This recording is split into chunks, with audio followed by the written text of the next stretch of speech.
एक सुंदर और रहस्यमय जंगल था जिसे सभी लोग भूतिया जंगल कहकर डरते थे। इस जंगल में रहने वाले जानवर भी खुद को सुनहरा सपना समझते थे, लेकिन यहाँ कुछ अजीब अजीब घटनाएं होती थीं। एक दिन जंगल के एक छोटे से गांव के बच्चों ने एक नया खेल खेलने के लिए तय किया, जिस खेल का नाम था भूतिया जंगल का सफर। 4 दोस्त आर्या, वीर, श्रेया और नील, इन चारों ने मिलकर जंगल का सफर करने का निर्णय किया। जंगल में जाते ही उन्हें एक पुराने पेड़ के पास एक अजीब सी आवाज सुनाई दी, बच्चों मुझे मदद करो।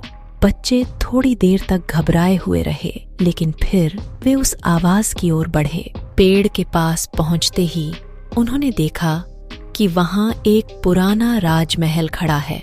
वहां एक हंसता हुआ भूत खड़ा था, जो बच्चों की ओर हंसते हुए बोला, तुम्हारी मदद करने के लिए मैं यहाँ हूँ।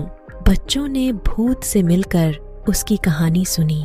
कहानी के अनुसार भूत एक समय का राजा था जो इस जंगल में राजा बनने का सपना देखता था, लेकिन उसका कई दुश्मन थे जिन्होंने उसका सपना तोड़ने के लिए साजिश किया था और उसे जंगल के अंदर एक रहस्यमय महल में बंद कर दिया था। बच्चों ने मिलकर निर्णय लिया कि उन्हें भूत की मदद करनी है। वे मिलकर जंगल के अंदर रहस्यमय महल की ओर बढ़े। महल के अंदर बच्चों ने अनेक रोमांचक और भयंकर चुनौतियों का सामना किया। अंत में वे भूत को मुक्त करने में सफल हुए और राजा को उसकी असली स्थिति में लौट आया। राजा ने बच्चों को आभारी मनोभाव से धन्यवाद दिया और जंगल को फिर से सुरक्षित बनाने का आशीर्वाद दिया। इस खेल के बाद जंगल फिर से सुरक्षित और सुंदर हो गया और उसमें विश्राम और खुशियां बह रही थीं।